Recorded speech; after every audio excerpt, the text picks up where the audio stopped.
Madame la présidente du jury, honorables membres du jury, mesdames et messieurs, chers camarades doctorants et amis, soyez les bienvenus. La thèse de doctorat que je soutiens devant vous aujourd'hui a pour titre la stratégie d'internationalisation des entreprises dans un contexte de mondialisation, étude de cas de deux multinationales françaises, Sodeso et Bongrain, et de trois PME, toujours d'origine française, Snap, Thibault et le groupe Batteur. Mais avant de commencer, je tiens tout d'abord à remercier tous les membres du jury pour leur présence, ainsi que ma directrice de thèse, Madame Susanna Fernandez, pour tout le soutien qu'elle m'a apporté tout au long de la préparation de ce travail. Je tiens aussi à remercier infiniment l'ENI Business School de Taranga en Espagne qui a su mettre au cœur de son dispositif pédagogique un accompagnement individuel et personnalisé de tous ses étudiants. Et enfin, je remercie chaleureusement tout le public ici présent. Le plan de ma présentation, il tourne autour de 6 grands points, à savoir une introduction générale, la présentation du sujet et de sa problématique, la présentation des théories qui ont été mises en œuvre dans le cadre du développement de notre sujet, la présentation de la méthodologie d'approche du sujet, la présentation des résultats obtenus de la recherche, et enfin, la conclusion, sans toutefois oublier de présenter les perspectives. Introduction générale. Il est question ici pour moi de revenir sur la genèse du projet de recherche et du choix du sujet. Pourquoi donc ce projet de recherche? Après l'obtention de mon master européen en management et stratégie d'entreprise dans une école de commerce en France, et donc le thème de la recherche portait sur la stratégie de développement d'une PME camerounaise dans un contexte de concurrence, il fallait que je cherche à me spécialiser dans un domaine professionnel plus qualifiant et qui sort de la simple logique du diplôme. C'est ainsi que je portais mon choix sur la filière commerce et marketing international à l'ENI Business School de Taranga en Espagne. Ce travail donc de recherche se présente comme la suite de ma thèse de master, mais à la seule différence que je travaille cette fois-ci dans le cadre du développement international. Et aussi, nous savons que pour s'inscrire dans une école doctorale, il faut présenter un projet de recherche avec un titre bien défini. Je ne pouvais non plus me mettre en marge des exigences de l'école. J'ai donc présenté ce projet de recherche avec pour titre la stratégie d'internationalisation des entreprises dans un contexte de mondialisation avec l'étude de cas de deux multinationales et de trois PME d'origine française. Au-delà de toute considération personnelle et académique, ce travail de recherche s'inscrit comme une contribution au développement du commerce international sans violence et aussi de la promotion de la mondialisation démocratique et très apaisée. La présentation du sujet et de sa problématique. Nous sommes au deuxième point de notre plan de présentation. Ici encore, il est question pour moi de vous présenter le domaine d'étude de notre sujet et de son contexte d'analyse pour enfin identifier la problématique. D'abord le domaine d'étude du sujet et son contexte global d'analyse. Notre domaine d'étude ici est le commerce et marketing international. Et le contexte d'analyse est celui de la mondialisation de l'économie, c'est-à-dire un contexte de libre-échange et de très forte concurrence, un contexte où la lutte pour la protection de l'environnement est très accentuée, un contexte où la corruption dans les affaires internationales tend à devenir une norme, un contexte où les voix s'élèvent contre les abus des grandes entreprises, un contexte où les entreprises elles-mêmes sont devenues les nouveaux acteurs de la géopolitique, un contexte où les droits des peuples autochtones sont parfois bafoués, et enfin, un contexte où les entreprises éprouvent d'énormes difficultés dans le cadre d'élaboration de stratégies pouvant leur permettre d'intégrer les marchés internationaux très concurrentiels. Notre sujet est sa problématique. L'expansion à l'international est devenue un facteur de croissance économique pour les entreprises qui souhaitent être plus productives. Cependant, de nombreuses entreprises éprouvent d'énormes difficultés pour élaborer les stratégies pouvant leur permettre d'accéder au marché international très concurrentiel. Et aussi, des voix s'élèvent contre les abus des grandes entreprises qui, sous le prisme de leur internationalisation, font la pluie et le beau temps dans leurs différentes zones d'implantation. D'aucuns parlent même du paradoxe de l'internationalisation des entreprises et d'autres de l'irresponsabilité sociétale des entreprises. Et ce n'est qu'un simple jeu de mots. Le mal est là et il est très profond. Face donc à cette double situation très préoccupante, nous nous sommes donnés pour ambition de rechercher pour le compte des entreprises désireuses de s'ouvrir au-delà de leurs frontières les nouvelles stratégies d'internationalisation qui leur permettront à la fois d'intégrer les marchés extérieurs et de s'y adapter. C'est donc cette double préoccupation qui a orienté le choix de la problématique de notre sujet et qui se présente comme suit. Quelle stratégie d'internationalisation une entreprise doit adopter dans un contexte de mondialisation? Voilà donc la grande question sur laquelle se fonde notre travail de recherche et qu'il va falloir dans la suite de notre développement trouver une réponse. Les théories mises en œuvre dans le cadre du développement du sujet de la recherche.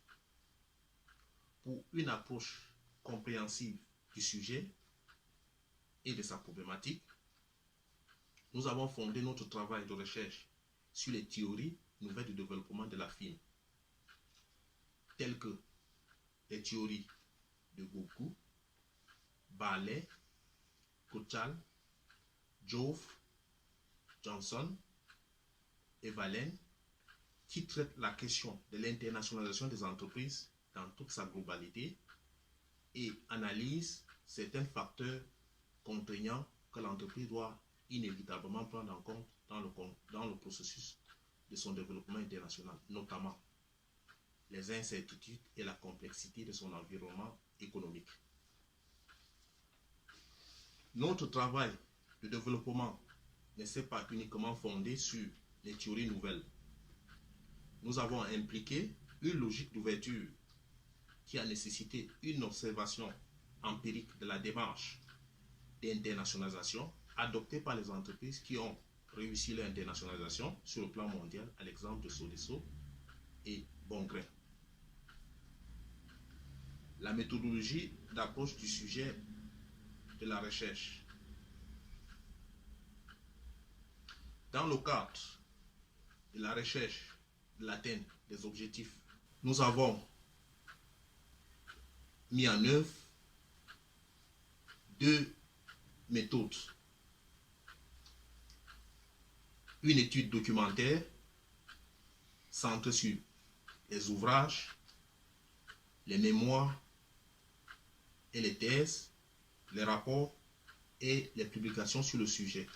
Et ensuite, une étude qualitative des cas de deux multinationales françaises, Sodexo et Bongrain. Nous avons également élargi notre champ d'études de la recherche sur 3 PME, SNEP, Thibault et le groupe Batteur. Enfin, les données théoriques ont été vérifiées dans le cadre des études de cas pour que les résultats obtenus soient fiables et ne souffrent d'aucun doute. les résultats obtenus de la recherche. Avant de vous présenter les résultats obtenus de la recherche sur la question de la stratégie d'internationalisation des entreprises dans un contexte de mondialisation, il importe pour moi de rappeler les objectifs de notre recherche, à savoir la recherche des facteurs explicatifs du phénomène d'internationalisation des entreprises, la recherche de la compréhension de la démarche stratégique d'internationalisation des entreprises, c'est-à-dire leur mode d'entrée, le choix de leur stratégie et de leur mise en œuvre, la recherche de l'utile business indispensable pour exister sur les marchés étrangers très concurrentiels. Après, donc, confrontation entre les données théoriques obtenues des études documentaires et les données obtenues des études de cas, les résultats se présentent comme suit. S'agissant des facteurs explicatifs du phénomène de l'internationalisation des entreprises,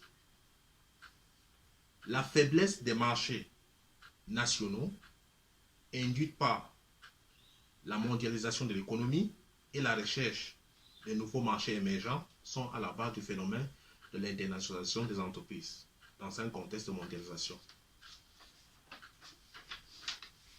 S'agissant donc des modes d'entrée sur les marchés étrangers, les stratégies de pénétration varient en fonction de la taille de l'entreprise, de l'ensemble de ressources que celle-ci dispose et aussi du degré du risque que l'entreprise aimerait bien prendre.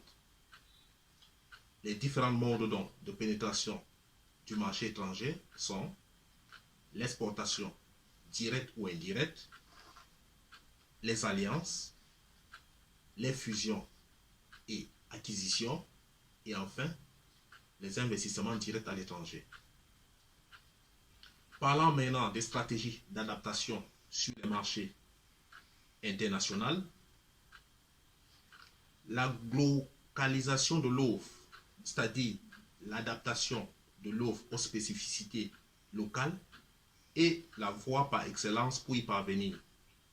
De ce point de vue, l'entreprise doit faire preuve d'innovation et mobiliser aussi toutes les stratégies de marketing opérationnel, notamment la segmentation de son marché et de ses produits, la diversification de son marché et de ses produits, la différenciation de ses produits et de ses prix, la spécialisation dans un domaine d'activité spécifique et enfin avoir une très bonne organisation fonctionnelle et structurelle pour la mise en œuvre des stratégies adoptées dans le cadre de son développement international.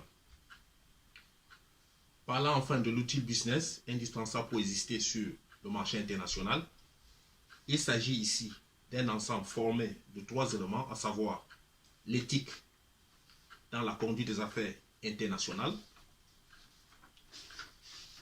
la RSE qui implique le respect des engagements vis-à-vis de toutes les parties prenantes pour préserver son image et parfaire sa réputation, la géopolitique comme un outil de veille stratégique et qui permet de limiter les risques pays liés à l'internationalisation de l'entreprise. Conclusion et les perspectives. Ici enfin, il est question pour moi de donner une réponse à la question de la problématique, de présenter les limites de notre travail de recherche et enfin de présenter les perspectives ouvertes. D'abord la réponse à la question de la problématique. Pour répondre donc à la question de la problématique de notre sujet, je dirais tout simplement que les stratégies à adopter dans un contexte de mondialisation sont autres que les stratégies de pénétration, c'est-à-dire celles qui permettent à l'entreprise de franchir les barrières à l'entrée du marché étranger, notamment l'exportation directe ou indirecte, la création des filiales commerciales à l'étranger, les alliances, les fusions et acquisitions, et les investissements directs à l'étranger. Les stratégies d'adaptation, quant à elles, sont celles qui permettent à l'entreprise d'améliorer ses capacités compétitives afin d'obtenir un avantage concurrentiel, à savoir l'innovation, la bonne structure organisationnelle et fonctionnelle pour la mise en œuvre de stratégies de marketing opérationnel. Enfin, l'utilisation efficace et permanente des outils business indispensables pour exister sur le marché international, notamment les principes d'éthique, de la RSE et la géopolitique comme un outil de veille stratégique. Les limites de notre travail de recherche. Comme toute œuvre humaine, notre travail présente des limites. Les facteurs explicatifs et de motivation étudiés ici ne couvrent pas l'ensemble des facteurs reconnus et qui ont un impact sur le développement des entreprises.